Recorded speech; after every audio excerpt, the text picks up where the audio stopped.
বেগুন দিয়ে একবার এইভাবে ইলিশ মাছের ঝোল বানিয়ে দেখুন, এত সুন্দর খেতে লাগবে যে বারবার বানাতে ইচ্ছা করবে। গরম ভাত দিয়ে তো এই ইলিশ মাছের ঝোল একদমই জমে যাবে। একদমই কম তেল মশলা দিয়ে আজকের এই বেগুন ইলিশটা আপনাদেরকে বানিয়ে দেখাবো। তো চলুন রেসিপিটি শুরু করি। তো আমি এখানে কয়েকটা ইলিশ মাছ নিয়ে নিয়েছি, আর আজকে ইলিশ মাছ বেগুন আর আলু দিয়ে ঝোল করব। এই যে দেখুন, এখানে আমি ইলিশ মাছের মাথা, লেজা, দাগা সব রকমই পিস নিয়ে নিয়েছি। আর এর মধ্যে এখন আমি নুন হলুদ মাখিয়ে নেব। প্রথমে দিয়ে দেবো নুন, হলুদ গুঁড়ো আর লঙ্কা গুঁড়ো। মধ্যে দিয়ে দেবো অল্প একটু সর্ষের তেল, দিয়ে খুব ভালোভাবে মশলাগুলোকে মাছের গায়ে মাখিয়ে নেব। এই যে দেখুন, মাছগুলোকে খুব ভালোভাবে মশলার সাথে মাখিয়ে নিয়েছি। আর এখন এই মাছগুলোকে একটা সাইডে সরিয়ে রেখে দেবো। যেহেতু ইলিশ মাছটা বেগুন দিয়ে বানাবো, তো সেই জন্য আমি এখানে এইরকম সাইজের দুটো বেগুন নিয়ে নিয়েছি। আর এখন বেগুনগুলোকে কেটে নেব। প্রথমে আমি বেগুনের এই মুখটা বাদ দিয়ে দিচ্ছি।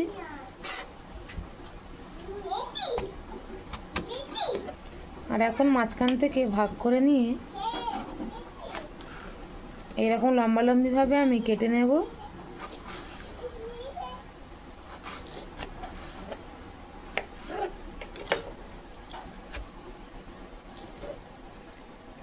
তো এই যে দেখুন, বেগুনগুলোকে আমি ঠিক এইরকম লম্বালম্বিভাবে কেটে নিয়েছি।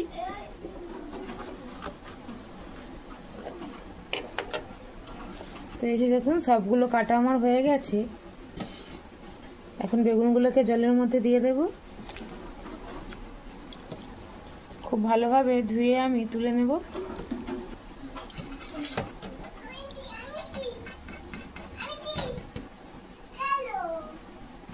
বেগুনটা কাটা হয়ে গেল।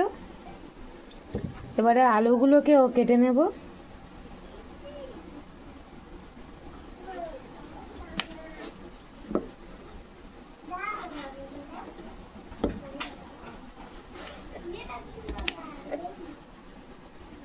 আলুগুলো আমি এইরকম লম্বা লম্বা ভাবে কেটে নিচ্ছি।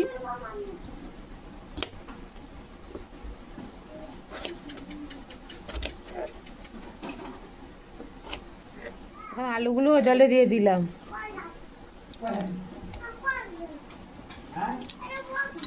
খুব ভালোভাবে ধুয়ে আলুগুলোকেও তুলে নেব।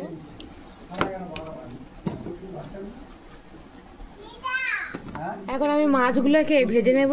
গ্যাসে একটা কড়া বসিয়ে দিয়েছি। কড়া গরম হয়ে গেছে, এখন দিয়ে দেবো তেল। তো তেলটা গরম হয়ে গেছে, এখন তেলের মধ্যে আমি মাছগুলো দিয়ে দেবো।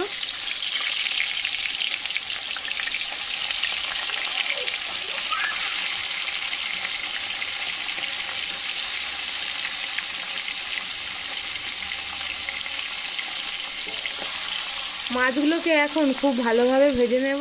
মাছগুলোকে একটু হালকাভাবে ভেজে নিয়েছি। এই যে দেখুন, এখন তুলে নেব। তো মাছগুলো সব ভাজা হয়ে গেছে, তুলে নিয়েছি। আর এই ইলিশ মাছের তেল দিয়ে কিন্তু ভাত খেতে খুবই ভালো লাগে। তো আমাদের বাড়ির সবাই খুব ভালোবাসে, তো সেই জন্য আমি একটু তেলও তুলে রাখলাম। আপনারা কারা কারা এই ইলিশ মাছের তেল দিয়ে ভাত খেতে ভালোবাসেন অবশ্যই কমেন্ট করে জানাবেন। তেলটা তুলে নিয়েছি। আর এখন আমি এই তেলের মধ্যে আলু ভেজে নেব। একটু নুন আর একটু হলুদ দিয়ে আলুটাকে খুব ভালোভাবে ভেজে নেব। আলুটা খুব ভালোভাবে ভাজা হয়ে গেছে, এখন তুলে নেব। এখন ওই একই তেলের মধ্যে দিয়ে দেব বেগুনগুলো। বেগুনটাকেও খুব ভালোভাবে ভেজে নেব।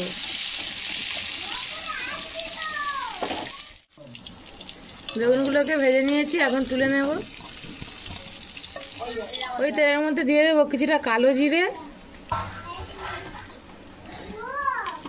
আর কাঁচা লঙ্কা দিয়ে একটুখানি ভেজে নেব। এখন ওই তেলে দিয়ে দেবো আগে থেকে যে আলুটা ভেজে রেখেছিলাম আলুগুলো।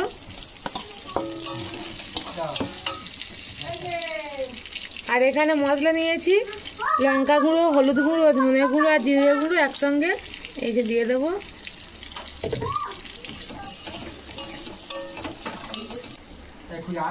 অল্প একটু জল দিয়ে মশলাটাকে খুব ভালোভাবে কষিয়ে নেব।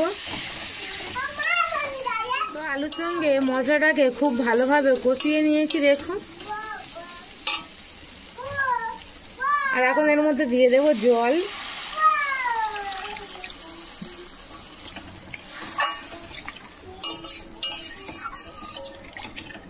জলটা একটু বেশি করে দেব, যেহেতু এই ইলিশ বেগুনের পাতলা ঝোলই ভালো লাগে সবার। তো তরকারিটা কিন্তু খুব ভালোভাবে ফুটে গেছে। এখন আমি এর মধ্যে আগে থাকতে ভেজে রাখা বেগুন আর মাছগুলো দিয়ে দেব, দিয়ে হালকাভাবে একটু নাড়িয়ে দেব। আর এই সময় দিয়ে দেব নুন।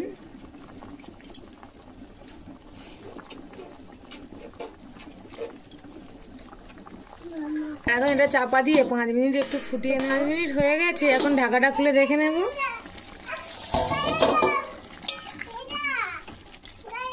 দেখুন আলু টালু সব সিদ্ধ হয়ে গেছে। তো তরকারিটা আমার একদমই হয়ে গেছে। তো এবার আমি তরকারিটা নামিয়ে নেব। বেগুন দিয়ে ইলিশ মাছের ঝোল আমার হয়ে গেছে। আর কতটা সুন্দর দেখতে লাগছে দেখুন, এতটাই লোভনীয় লাগছে যে দেখলেই খেতে ইচ্ছা করবে। তো গরম ভাতের সঙ্গে কিন্তু খেতে অসম্ভব সুন্দর লাগে। আজকের আমার এই ভিডিওটা এই পর্যন্ত। দেখা হচ্ছে পরের একটি নতুন